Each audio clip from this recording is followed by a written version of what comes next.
Well, guys, that is all she wrote on the season. Another painful ending to the Packers season for the 13th, or I don't know how you want to put it, like subjectively, like 13th, 14th year in a row. Well, 14th season in a row. The Packers have had a painful end to their season.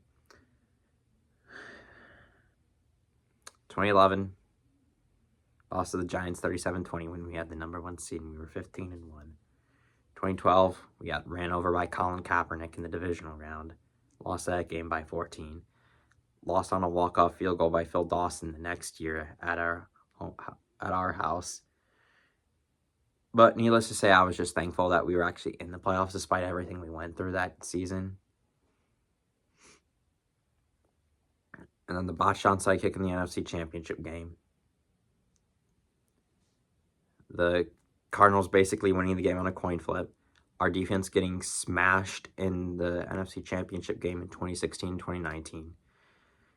The two back-to-back playoff heartbreaks at Lambeau Field, where I wanted to throw my TV out the window. Last season, I wasn't too mad, just because after everything we've been through, I feel like that was a successful season, and it was Jordan Love's first year. But this year, I had a lot of higher hopes and expectations.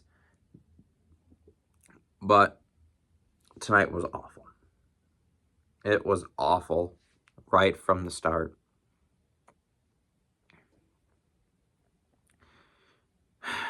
The injuries, we had our receiving core depleted. We also lost our left guard, which kind of screwed our offensive line. Then we lost our center at the end of the game, which really didn't matter because we had a pretty low probability of winning the game. So things just kind of went from bad to worse.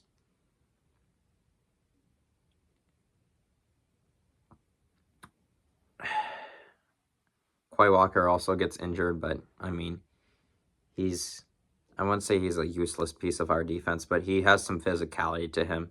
And he actually stayed in the game and didn't want to go out for an injury timeout.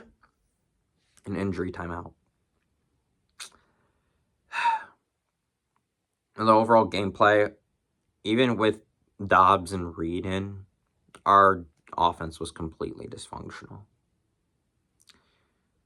And I don't know where to start. And just not having Watson in, I mean, that kind of limits your play options, I guess.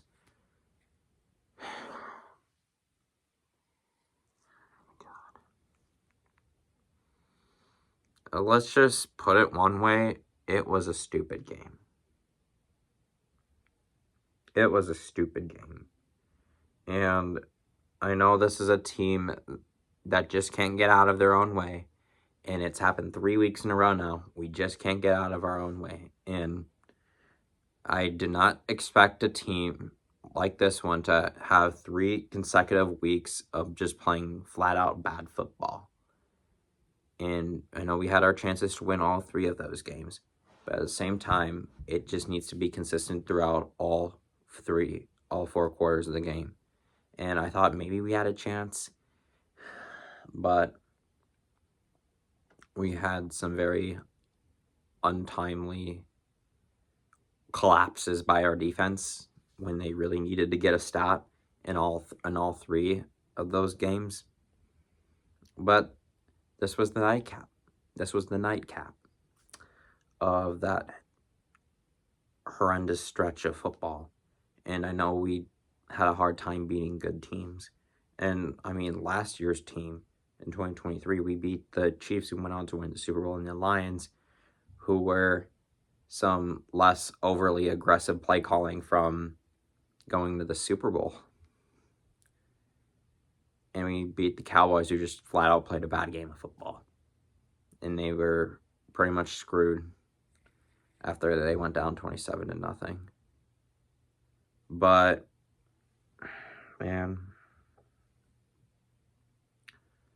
I mean, it's just, I can't take it anymore.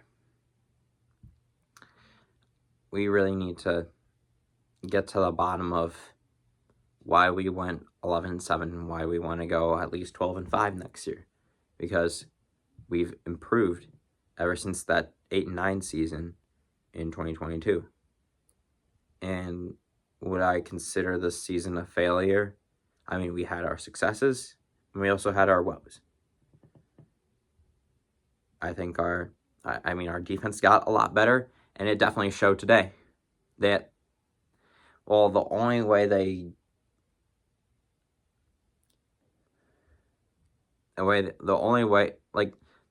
reason we gave up points was, well, the Keyshawn Nixon fumble, which it was a clear recovery where Keyshawn Nixon clearly came up with the ball with possession on the ground, and the Packers should have retained possession. So then the Eagles were all fired up, and they got a touchdown right out of the gate. And we held them to 3 field goals when it could have been touchdowns, and we could have been absolutely manhandled on defense. So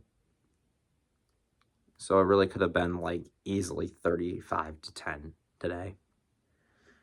And then we gave up 1 touchdown because the Eagles' offense finally locked in, because the Packers actually got some points on the board. Oh, it's time to lock in.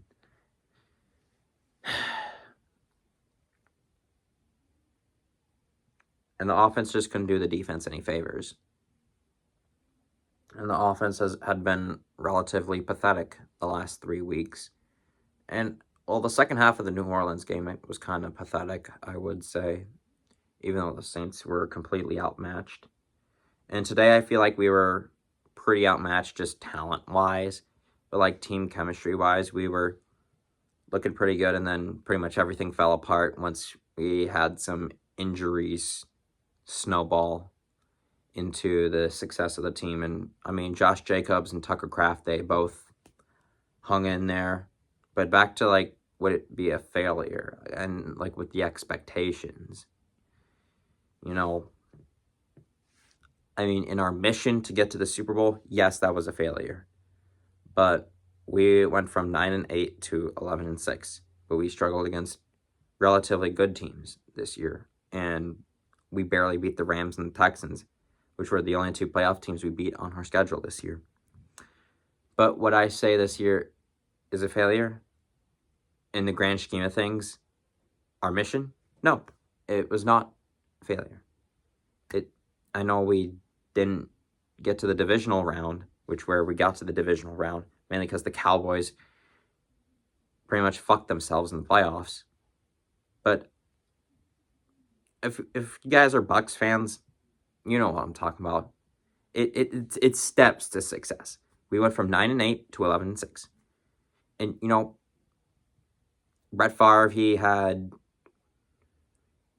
4 years as a starter, and then the next year he won the Super Bowl.